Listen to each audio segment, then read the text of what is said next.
The pearl necklace my grandmother gave me on her deathbed, the one she wore when she fled Ireland with nothing but hope, was now shattered on the marble floor of the dining room, scattered among empty glasses, breadcrumbs, and the remains of a night that should have celebrated our 5th wedding anniversary, but which had turned into a trial where I was the accused, and the judges were the man I had married and the brother who had once sworn to protect me from everything.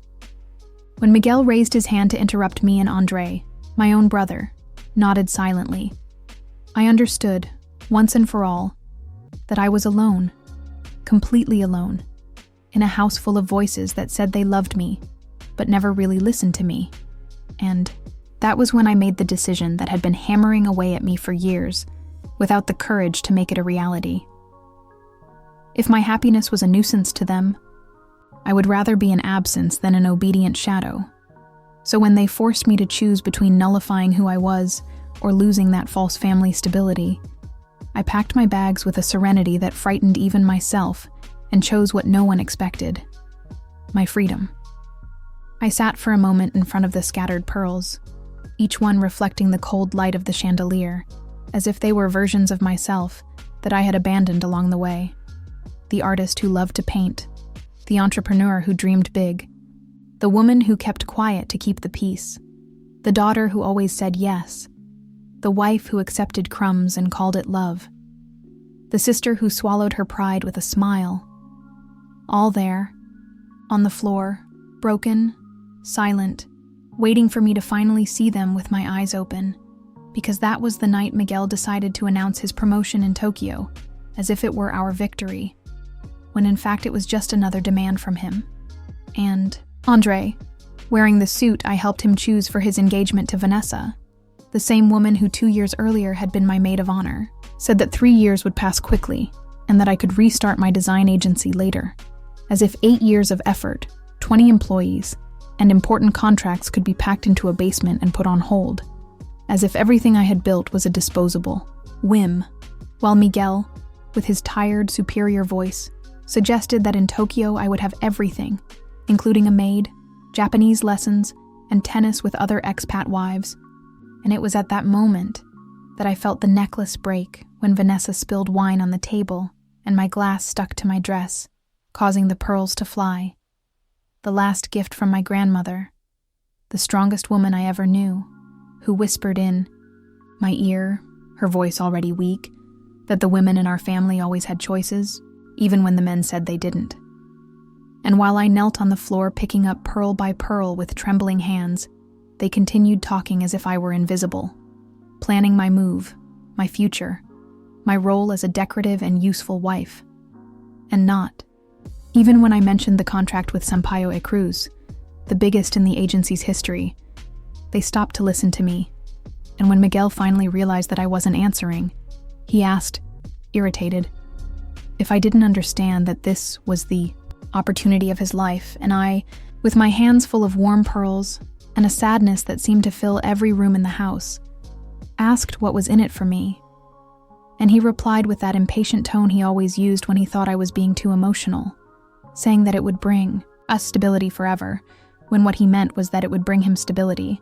And when Andre tried to appease me, saying that I knew Miguel's career had always been a priority, I remembered that 25-year-old girl who believed that love meant sacrifice. And I wondered how many times I had left parts of myself behind so that his dreams could fit. And then, looking at the two of them, I asked what exactly my options were, to which Miguel said that either I went with him and supported his growth, and he left the sentence hanging, waiting for me to complete it with my resignation, and Andre asked me not to make it difficult. Vanessa smiled like she had won an invisible battle, and I said I needed some air and went to the kitchen with the pearls still in my hand, poured water into a glass, and looked out the window at the garden we rarely used, which existed more to impress visitors than to welcome us. And there I remembered the day Miguel forgot to pick me up at the airport after a business trip, and I arrived home alone, by taxi, and found him with Andre watching football, as if nothing had happened, and when I complained, he just said, "Oh, was it today?" And I laughed so I wouldn't cry. And that day my friend Camila asked me, When was the last time Miguel cared about something that was important to me? And I didn't know how to answer. And now, there, with him standing at the kitchen door saying, I was overreacting. I asked him if, in my place, he would abandon everything to follow my success in another country, and he laughed, of course not, because his career was real, and I realized that he really believed that. So I went upstairs, packed my suitcase, took the old key to my grandmother's trunk that I had never opened completely, went to the attic, opened the hidden compartment, and found her diaries, a letter, and a tiny key hidden in the clasp of the necklace, and there was a note. If you found this, it's because it's time to remember who you are. And at that moment, I knew there was no turning back, that my grandmother had left me not only memories, but a map to find myself again. So, with the letter, the key, and my head spinning, I went back to my room, finished packing my suitcase, and when Miguel showed up with that regretful look on his face, saying he loved me, that we were a team, that I was everything to him, I replied that I needed space and that I was going to Camilla's house. When he said that if I walked out that door, I was choosing pride over our marriage, I took a deep breath and said I was choosing my dignity. And I went downstairs, listening to Andre saying that I was overreacting, that family was more important. And I asked him since when anyone in this family cared about what I wanted. I left, got in a rideshare car, and drove away, with the pearls in my purse, feeling a strange relief, as if I had left a place that had been suffocating me for a long time, and Camilla's house, messy, full of half-finished paintings and coffee, cups on every surface, seemed more like mine than any room in my old house. And that night, between a glass of wine and a silence full of meaning, I slept better than I had in years.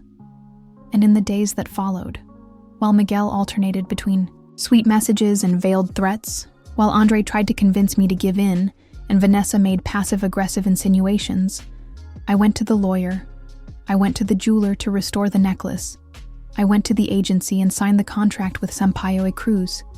And when Miguel showed up in my office saying that it was all a charade and that I was being ungrateful, I said that maybe he never really knew me because I wasn't ungrateful. I was a woman who had decided to stop disappearing to fit into someone else's life. And then he tried to get me out of the company with legal maneuvers, saying that he had secured the first investors, that he had rights to everything. But my grandmother had left me the land where her house stood, and I sold it and invested in the company, and that was my roots, my foundation, my history. And when he tried to convince the board to remove me for emotional instability, it was my team, my partner, and a courageous board member who prevented the coup. And even then, Miguel didn't give up. He sent flowers, gifts. Even Vanessa showed up trying to intimidate me, saying that the necklace was rightfully hers. But I laughed, because the pearls were mine. The courage was mine, and no one could take away what they represented. When I finally sat down in my new apartment, small but mine, I opened the envelope that was hidden in the trunk and saw the deed to a small house in the mountains, a place my grandmother had bought for me so that I would always have somewhere to return to if I ever lost myself. Along with the deed was a photo of her as a young woman, with the necklace around her neck and the same expression of determination that I now saw in the mirror. When Andre discovered suspicious messages between Miguel and Vanessa, something that wasn't exactly an affair, but a secret alliance, he came to me, devastated, and I hugged him and told him he was my brother, that everything was fine. Months later, with the divorce finalized, the company stabilized, my house in the mountains as a refuge, and the necklace restored and shining like never before, I received an entrepreneurship award and a message from Miguel asking if we could talk, and Camilla replied for me, saying that I was too busy living my life. And at that moment, watching the snow fall through the window, with a warm cup in my hands and the necklace around my neck, I knew, with all the certainty in the world, that I had finally chosen myself. And for the first time, that was enough.